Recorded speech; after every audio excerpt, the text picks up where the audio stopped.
uriya mugore wiyise ngo ni umuzimu, ni uburigonde na depression. Uwo muntu rero uba warapfuye ubona mu nzozi cyangwa mu bitekerezo niwe witwa umuzimu. None uriya mugore kari kwiyita umuzimu kandi tukaba turi kumubona bya nyabyo atari mu bitekerezo cyangwa atari mu nzozi. Niyo mpamvu rero nakubwiye ngo biriya ni uburigonde. Uburigonde nta kindi bisobanura, ni ugushaka kwiba abantu cyangwa se no gushaka kwigira nyirandabizi, ugashaka kurya utuntu tw'abantu ukoresheje amagambo akarishye nkariya. Buriya hari abantu benshi bazamuhamagara kuri telefone bamubaze bati biriya bintu wari ushatse kuvuga ni ibiki, abisobanure mu mvugo ze, hanyuma agira abantu bamwe na bamwe ayobya. Abakunzi banjye rero, iyi ni channel nshyashya yanjye ya Grace Empire, muzajya mukurikiraho ibiganiro nzajya ngenda mbahereza. Murabizi nta zindi nkuru ngira, muranze ahantu hose kuri TikTok, muranze ku YouTube channel agiye atandukanye, murananze no kuri Grace Empire, cyangwa se mugiye no kumuzajya munambonaho. Ni ibiganiro by'imihanda bijyanye no gusesengura cyangwa se no kuvuga uko mbyumva bitewe n'amavideo yasohotse cyangwa se n'inkuru zasohotse runaka. Aha kuri Grace Empire rero muzajya muhasanga ukuri kuzuye kudafite ibinyoma bitewe n'inkuru zagiye zisohoka. Rero mbahaye ikaze, nta kindi nabasaba ni ukunkandira subscribe, nyamuneka ubikore wishimye, kandi ndatekereza ko nta bya danger birimo, ni ugukandaho ukikomereza. Nanone ikiganiro wabona cyakuryoheye ukandika comment bitewe nuko uri kucyumva, wabona ari na ngombwa ukagisharinga bagenzi bawe kugira ngo dukomeze tugire gute dufashanye muri runo rugendo twatangiye. Narifite gahunda yo kubaha ikaze kuri YouTube nshyashya yanjye nashinze, ariko nanone ntago nagenda ntavuze wenda ku gakuru kamwe kari gutrendinga cyangwa se wenda kari kuzenguruka hano mu mihanda. Hari umugore waciye ibintu hano kuri social media, umugore wakoze agashya, umugore abantu bose bari kugenda bapostinga ngo uyise umuzimu. Nyamara murabizi neza ko ako YouTube ni scam koko, babivuze ukuri. Nk'umuntu uri kubifata akabipostinga kumirwa akagira ubwoba, wowe uri kureba ukabona ko kuriya mugore ari umuzimu. Ntabwo buriya ari ubuzimu, ni uburigonde. Ikindi nanone ni depression. Abantu muri iyi minsi bafite depression nyinshi zigiye zitandukanye, ku buryo we ashobora kureba ibibazo afite cyangwa se umuhangayiko afite muri iyi si akiyita ikindi kintu runaka. We akireba akavuga ati ngerekane yita umuzimu kugira ngo ndebe ko hari ahantu byangeze. Nyamara hari igihe ushobora kwita umuzimu kugira ngo urebe ko hari ahantu byakugeza muri no mihanda cyangwa se muri social media, nyamara koko bikaza kurangira mugize gute, ubaye umuzimu. Ubundi se umuzimu muzi bisobanura iki? Umuzimu ni ubuzima.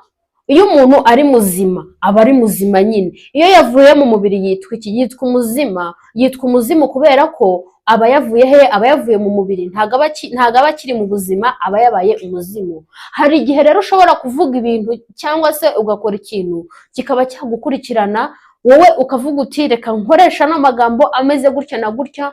Wenda we mu gusesenguzi bwe cyangwa se mu burigonde bwe ashobora kuba azi icyo biriya bintu yavuze bisobanuye.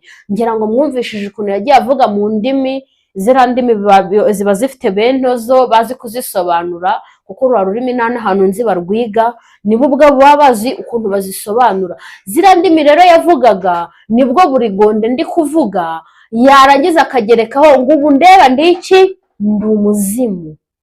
Ese koko buriya koko ni umuzimu? Abantu bakurikirana ibintu bya karande cyangwa se ibintu byo hambere, bagendera kuri ibyo bintu by'imizimu, bavuga ko umuzimu aba ari umuntu uba warapfuye, ariko uwo muntu uba warapfuye ukamubona mu nzozi cyangwa se ukamubona mu bitekerezo. Uwo muntu rero uba warapfuye ubona mu nzozi cyangwa mu bitekerezo niwe witwa umuzimu. None uriya mugore kari kwiyita umuzimu kandi tukaba turi kumubona bya nyabyo atari mu bitekerezo cyangwa atari mu nzozi. Niyo mpamvu rero nakubwiye ngo biriya ni uburigonde. Uburigonde nta kindi bisobanura, ni ugushaka kwiba abantu cyangwa se no gushaka kwigira nyirandabizi ugashaka kurya utuntu tw'abantu ukoresheje amagambo akarishye nk'ariya. Buriya hari abantu benshi bazamuhamagara kuri telefone bamubaze bati biriya bintu wari ushatse kuvuga ni ibiki, abisobanure mu mvugo ze, hanyuma agira abantu bamwe na bamwe ayobya, kandi ubu baranahari yatangiye kuyobya. Kuko njye uriya mugore ndamuzi, muzi ahora hari akabandana yajyaga yitega n'ishati ya gisirikare yajyaga yambara, yabihoragamo guhera kwa mbere kugeza ku cyumweru, kubera ko hari ahantu hamwe na hamwe twajyaga duhurira nkavuga nti se ubu uyu mugore ko ahora muri ibi bintu kandi ari umugore muzi ko igitsina gore gihora gihinduranya imyenda. Wenda ku mugabo we birumvikana, hari ukuntu umugabo ushaka kwambara umwenda umwe bikanamuhira, ariko umugore ntago bimuhira. Twajyaga tuvuga mu bantu twabaga turi kumwe, twavugaga ko ibyo bintu harimo imitongero runaka, kuko ntabwo ushaka kwibaza ngo umuntu w'umugore yahoze mu ishati imwe n'agatambaro kamwe guhera kwa mbere kugeza ku cyumweru. Ibyo ndi kubivuga mbifitiye gihamya, kubera ko aho hantu twarahahuriraga guhera kwa mbere kugeza ku cyumweru, ukwezi kwa mbere kugashira, kwa kabiri, kwa gatatu, kwa kane, kwa gatanu ahora mu mwenda umwe. Ntawamenya umuntu abyakire ku mugani wabona ari umuzimu, kubera ko ubwo buryo twamubonagamo abantu benshi bamwibazagaho bavuga bati ni gute umuntu ashobora kuba yahora mu mwenda umwe ari umuntu w'umugore, harimo ibiki? Bikaducanga, atari no kuvuga uti wenda ni content, wenda yawuzanye mu gikapu araza kuwukuramo ahindure. Wenda hari ukuntu umuntu agira umwenda umwe akavuga uti uyu mwenda niwe nkoresha mu biganiro. Hoya, we yazaga wambaye guhera kwa mbere kugera ku cyumweru, kandi akaminuka ukwezi kwa mbere n'ukwa nyuma ari uko ameze. Natinze rero mu magambo menshi, ababyumvishije buriya baravuga bati abwirwa benshi hakumva bene yo. Uko byagenda kose abantu baragira gute, barisesengurira uko babyumva. Njyewe ku giti cyanjye, ku ruhare rwanjye, biriya bintu ndabifatamo ibintu bibiri. Uriya mugore wiyise ngo ni umuzimu, ni uburigonde na depression.